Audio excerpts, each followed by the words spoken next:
ವಿಧಾನಸಭೆ ಪ್ರಾರಂಭ ಆಗಿದೆ. ವಿಧಾನಸಭೆ ಪ್ರಾರಂಭ ಆಗಿದ ನಂತರ ಕೇವಲ ವಾಲ್ಮೀಕಿ ಹಗರಣದ ಬಗ್ಗೆ ಚರ್ಚೆ ನಡೆದಿದೆ.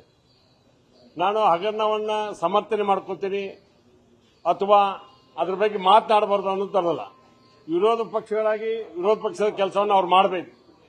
ಆದರೆ ನನಗನ್ನಿಸ್ತಾ ಇರ್ತಕ್ಕಂಥದ್ದು ಭಾರತೀಯ ಜನತಾ ಪಾರ್ಟಿ ಒಂದು ಏನಾದ್ರು ಶಿಸ್ತು ಐತೆ ಅಂತ ನಾನು ತಿಳ್ಕೊಂಡಿದ್ದೆ. ಅದೆಲ್ಲ ವ್ಯವಸ್ಥೆನ ಬದಿಗೊತ್ತಿ ಸನ್ಮಾನ್ಯ ಆರ್ ಅಶೋಕ್ ಅವರು ವಿರೋಧ ಪಕ್ಷದ ನಾಯಕರು, ಅವರಲ್ಲೇ ಕಾಂಪಿಟೇಷನ್. ನಮ್ಮ ಉತ್ತರ ಕರ್ನಾಟಕ ಬಸಗೌಡ ಪಾಟೀಲ್ ಯತ್ನಾಳ್ ಅವರು ಒಂದ್ ರೀತಿ ಮಾತನಾಡಿದ್ರೆ, ಅಶ್ವಥ್ ನಾರಾಯಣ ಅವರು ಒಂದ್ ರೀತಿ ಮಾತಾಡಿದ್ರೆ, ನಮ್ಮ ಹಿಂದಿನ ಗೃಹ ಸಚಿವರಂತ ಅರಗ್ ಜ್ಞಾನೇಂದ್ರ ಅವರು ಒಂದ್ ರೀತಿ ಮಾತನಾಡಿದ್ರೆ, ರಾಜ್ಯದ ಜಲವಂತ ಸಮಸ್ಯೆಗಳ ಬಗ್ಗೆ ಇವ್ರಿಗೆ ಚಿಂತನೆ ಇಲ್ಲ.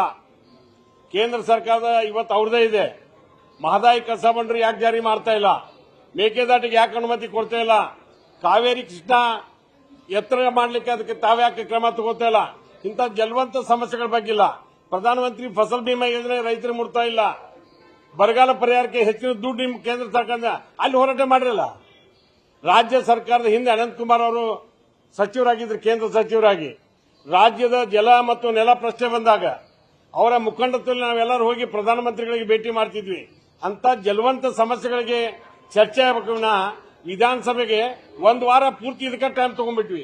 ಮತ್ತಿನ್ನು ಅಭಿವೃದ್ಧಿ ಆಗ್ಲಿಕ್ಕೆ ಯಾವ ಸಾಧ್ಯ ಇದೆ? ಅದಕ್ಕೆ ರಾಜ್ಯದ ಜಲವಂತ ಸಮಸ್ಯೆಗಳ ಬಗ್ಗೆ ಒಂದು ವಿರೋಧ ಪಕ್ಷವಾಗಿ ಅವ್ರ ಮಾರ್ಗದರ್ಶನ ಮಾಡಿ ಅದಕ್ಕೆ ಬೇಡ ಅನ್ನಂಗಿಲ್ಲ.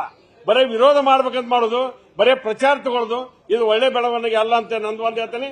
ನಾನು ಒಬ್ಬ ಶಾಸಕನಾಗಿ ನಾಳೆ ನವರಗುಂದ ರೈತ ಬಂಡಾಯದ ದಿನ ಇದೆ. ರೈತ ಹೋರಾಟ ಮಾಡ್ತೀವಿ. ಮಹದಾಯಿ ಕಸ ಬಂದ್ರು ನಿಮ್ಮ ಹೋರಾಟಕ್ಕೆ ನಿಮ್ಮ ಉತ್ತರ ಏನಿದೆ ಬಿಜೆಪಿ ಅವ್ರದ್ದು ಹೇಳ್ಬೇಕಲ್ಲ.